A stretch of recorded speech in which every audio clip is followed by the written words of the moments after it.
77వ గణతంత్ర దినోత్సవం సందర్భంగా నాగర్ కర్నూలు జిల్లా కేంద్రంలోని ఓల్డ్ పోలీస్ పరేడ్ గ్రౌండ్ లో ఏర్పాటు చేసిన వేడుకలను అంగరంగ వైభవంగా నిర్వహించారు. ఈ కార్యక్రమానికి ముఖ్య అతిథిగా హాజరైన జిల్లా కలెక్టర్ బాదావత్ సంతోష్ జాతీయ పతాకాన్ని ఆవిష్కరించి పోలీసుల గౌరవ వందనాన్ని స్వీకరించగా వారితో పాటుగా ఈ కార్యక్రమానికి ముఖ్య అతిథులుగా జిల్లా SP Sangram Singh Patil, MP doctor Mallu Ravi, MLA Kuchikulla Rajesh Reddy, జిల్లా అటవీ శాఖ అధికారి రేవంత్ చంద్రలతో పాటుగా అదనపు కలెక్టర్లు పి అమరేందర్, దేవసహాయం, అదనపు SP Venkateswarlu, DMHO Ravinayak, DEO Ramesh కుమార్లు పాల్గొన్నారు. అనంతరం కలెక్టర్ జిల్లా అభివృద్ధిపై ప్రసంగిస్తూ నాగర్ కర్నూలు జిల్లా అన్ని రంగాల్లో అభివృద్ధి పదంలో ముందంజలో ఉందని, ఈ అభివృద్ధిని మరింత వేగవంతం చేయాలంటే అధికారులు, ప్రజాప్రతినిధుల సమన్వయం ఎంతో అవసరమని, గత సంవత్సర కాలంలో జిల్లా వ్యాప్తంగా అమలు చేసినటువంటి వివిధ అభివృద్ధి సంక్షేమ పథకాల వివరాలను వివరిస్తూ అన్ని రంగాలలో జిల్లాను మరింత అభివృద్ధి పరిచి అగ్రస్థానంలో నిలిపేందుకు గాను అధికారులు తమ విధులను మరింత అంకిత భావంతో పనిచేయాలని అధికారులను కోరారు. అంతకన్నా ముందు కలెక్టరేట్ ఆవరణంలో ఏర్పాటు చేసిన మహాత్మా గాంధీ, బాబాసాహెబ్ అంబేద్కర్ల చిత్రపటాలకు పూలమాలలు వేసి ఆయన త్రివర్ణ పతాకాన్ని ఎగురవేశారు. అలాగే ఈ కార్యక్రమాన్ని పురస్కరించుకుని వివిధ పాఠశాలలు, కళాశాలలు, విద్యార్థులు, కళాకారులు ఏర్పాటు చేసినటువంటి ప్రదర్శించినటువంటి సాంస్కృతిక కార్యక్రమాలు, దేశభక్తిని ప్రతిబింబించే నృత్యాలు, గీతాలు ప్రేక్షకుల అందరినీ కూడా ఆకట్టుకుని ఉత్సాహపరిచాయని ఆయన ఈ సందర్భంగా విద్యార్థులను, కవులను, కళాకారులను అభినందిస్తూ వివిధ ప్రముఖులతో కలిసి ఆయన స్వతంత్ర సమర యోధులను శాలువాలతో సన్మానించి సత్కరించారు.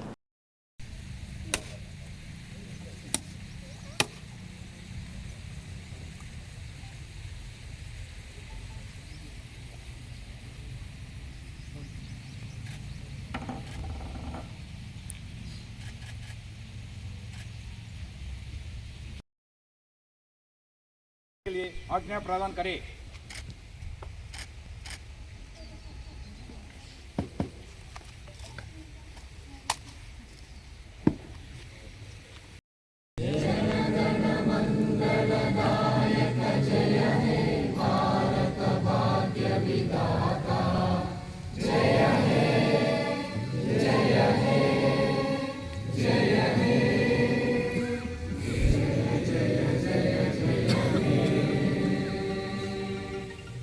Order.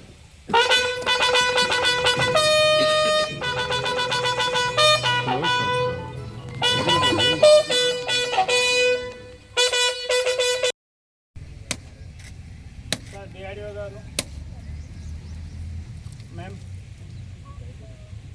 gentlemen, DO garu, CPO garu.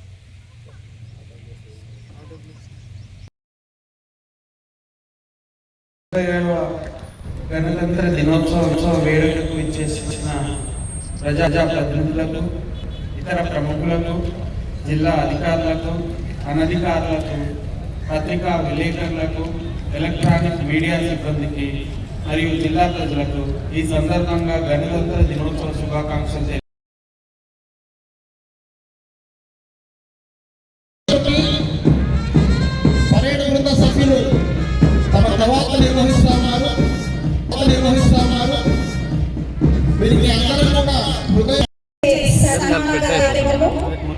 వారికి ధన్యవాదాలు.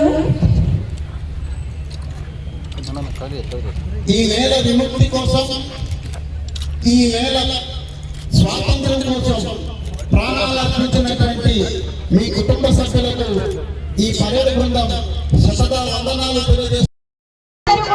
తమ తమ శకటాలతో సిద్ధంగా ఉండవలసిందిగా కోరనైనది. బహుమతి ప్రదానం చేసుకున్నటువంటి విద్యార్థినులు గ్రౌండ్ ఖాళీ చేయవలసింది. 10 లక్షలకు పెంచడం జరిగింది.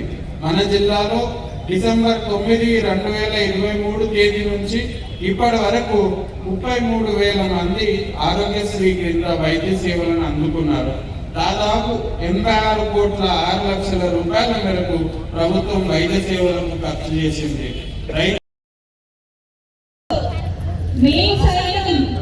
వేడుకలలో భాగంగా పాల్గొంటామంటూ ఈ ప్రదర్శన ఇచ్చినటువంటి కస్తూర్బా గాంధీ బాలిక విద్యాలయ చిన్న ఇచ్చేటటువంటి ఆశీర్వాదం వారి జీవితాంతం ఒక భూషణంగా పనిచేస్తూ ఉంది అని తెలియజేస్తా ఉన్నాం సార్. తదుపరి AGV sir sir sir sir okay madam sir okay degree college sir okay ఇటు చూడమ్మా ఇక్కడ చూడండి ఇక్కడ చూడండి thank you sir, thank you very much.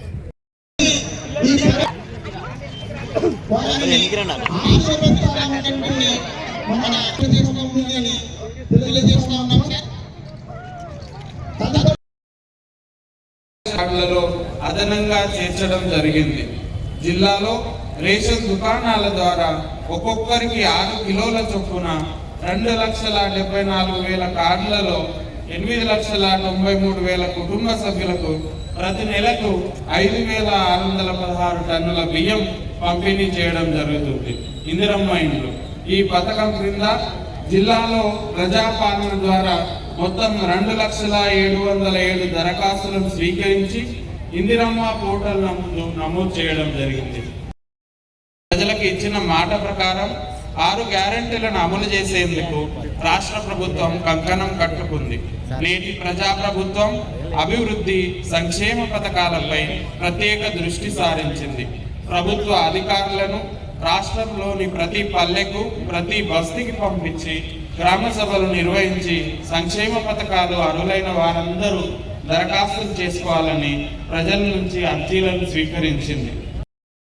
కానీ భారతదేశ పౌరులందరినీ ఒక ప్రజాస్వామ్య వ్యవస్థలో నడిపించడానికి, స్వతంత్ర పోరాట ఆశయాలను నెరవేర్చడానికి భారత ప్రభుత్వానికి రాజ్యాంగం లేనందున 1935 భారత ప్రభుత్వ చట్టం ఆధారంగా పాలన కొనసాగింది. దేశ రాజ్యాంగాన్ని రూపొందించుటకు 1947 ఆగస్టు 22న రాజ్యాంగ నిర్మాణ కమిటీ ఏర్పాటు చేయడమైనది. ఈ కమిటీ అధ్యక్షునిగా డాక్టర్ బాబాసాహెబ్ అంబేద్కర్ బాధ్యతలు చేపట్టారు. దాదాపు 2 సంవత్సరాల పాటు 308 మంది సభ్యులు విపులంగా చర్చించి సవరణలు చేసి భారత రాజ్యాంగాన్ని తయారు చేశారు. భారత స్వాతంత్ర పోరాటానికి నాయకత్వం వహించిన భారత జాతీయ కాంగ్రెస్ 1930లో పూర్ణ రాజ్యం కోసం ప్రకటన చేసి జనవరి 26న పూర్ణ స్వరాజ్య జయంతి దినోత్సవం జరపాలి అని జాతి పిలుపునిచ్చింది. జనవరి 26, 1950 నుంచి బ్రిటిష్ కాలం నాటి భారత ప్రభుత్వ చట్టం 1935 రద్దయింది.